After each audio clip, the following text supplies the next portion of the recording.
trago agora uma entrevista muito importante a respeito do mercado da soja. Você vai ver agora como que Renato Rasmussen, ele que é da FC Stone, tem definido a questão que está relacionada à produção agropecuária do Brasil, principalmente de soja, comercialização, como que está o fator mercado e os impactos que se tem do cenário que foi desenhado por China e Estados Unidos através dessa crise ou desacordo comercial entre as duas maiores nações do mundo. A entrevista é de Walter Puga Jr. E eu estou aqui hoje na sede da FC Stone, uma das mais conhecidas consultorias, empresas que atuam no mercado de agronegócio, mercado financeiro, para a proteção do agronegócio, uma das maiores do mundo. E ao meu lado, Renato Rasmussen. Renato Rasmussen, que é diretor de inteligência aqui na FC Stone e vai comentar sobre o que ocorre hoje e as preocupações que devem, vamos dizer assim, ser levadas em conta pelo produtor. Renato, obrigado pela entrevista. Vamos começar falando dessa guerra comercial e o boom que nós tivemos para o preço da soja. Foi uma oportunidade rara, não? Não, com certeza, né? Quem esperava que a gente poderia despontar, né, com a saída praticamente do mercado do nosso maior competidor, né, na oleaginosa, que é os Estados Unidos, né?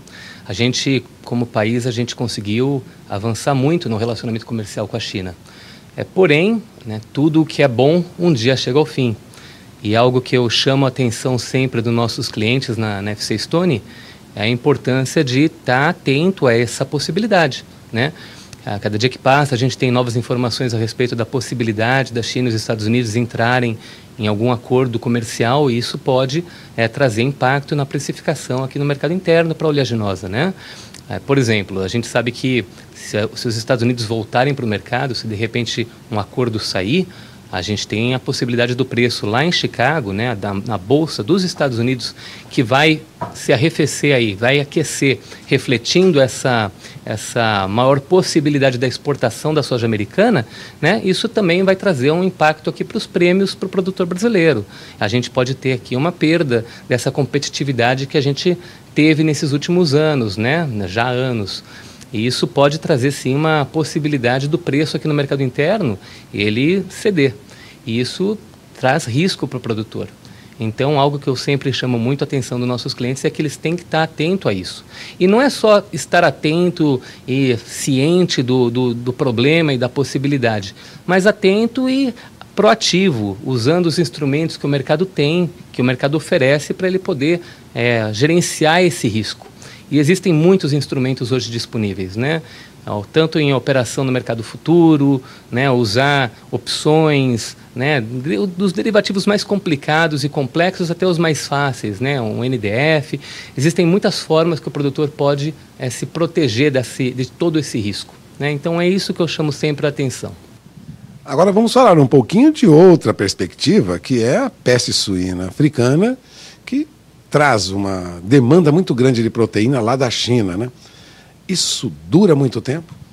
Então, a China, uma das maiores dificuldades que a gente que cuida de inteligência de mercado a gente tem é entender a realidade do mercado chinês, né? Ao contrário de economias aí mais abertas, né, e transparentes, como os Estados Unidos, que tem o Departamento de Agricultura com números muito bem fundamentados a respeito do que está acontecendo no mercado interno, a China ela não tem uma entidade que oferece uma transparência igual. Então, nós da inteligência de mercado, a gente sempre está buscando tentar entender a realidade do que acontece lá dentro.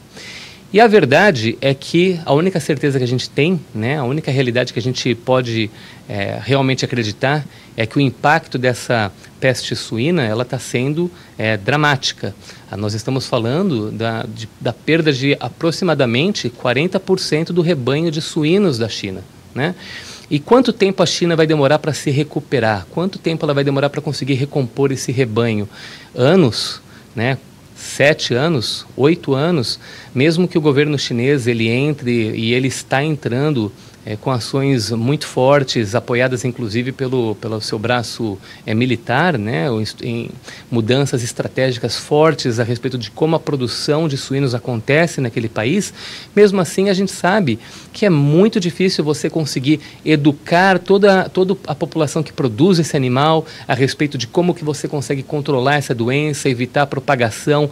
É uma doença extremamente contagiosa, né? Ela não impacta humanos, né? Mas para porcos, né, para os animais, ela é muito fácil de se propagar.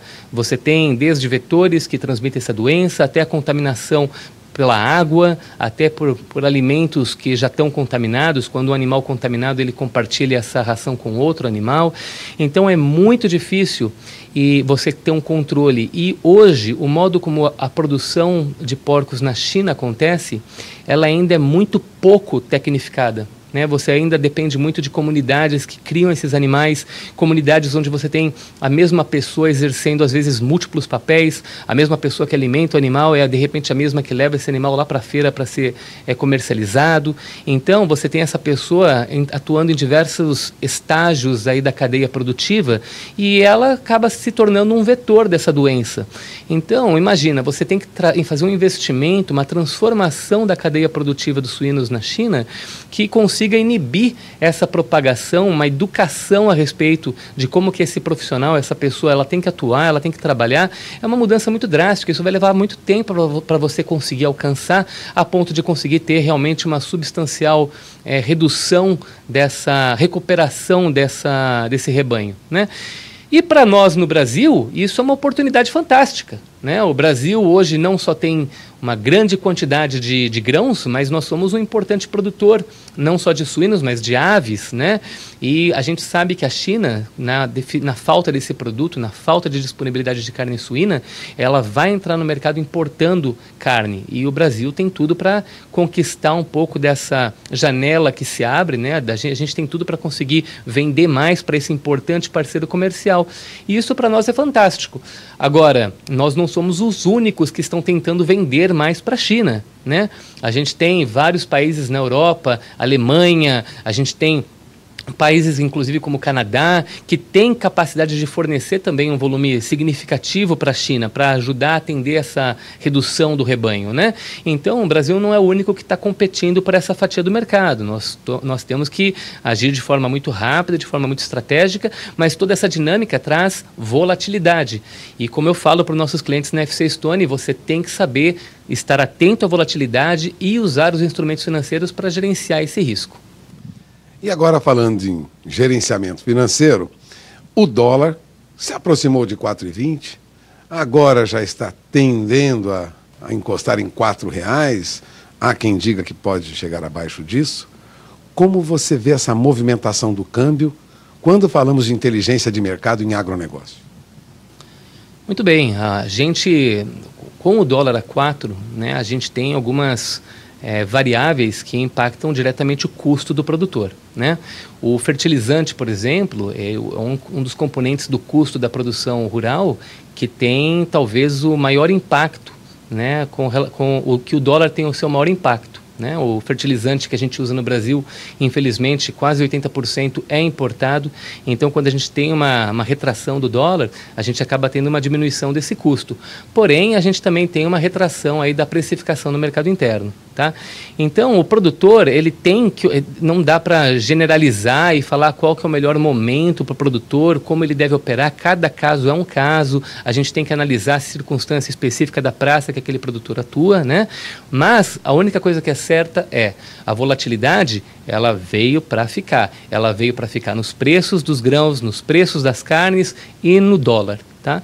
Então a gente tem que estar muito atento a isso e é por isso que a informação e inteligência de mercado é tão importante. O mercado ele é muito dinâmico. Hoje a gente está tendo uma série de circunstâncias no mercado, como por exemplo a reforma da Previdência, né, que está trazendo uma possibilidade, uma perspectiva de economia aí para o governo, e isso acaba incentivando, movimentando o mercado de forma que faz com que o dólar acabe se arrefecendo, mas amanhã, de repente, a gente pode ter uma reviravolta, alguma outra informação que chega no mercado, e isso assusta os investidores, e daí a gente pode ter um processo contrário. Então, o produtor, ele tem que ter informação, ele tem que investir em informação, ele tem que investir em se profissionalizar do ponto de vista de comercialização.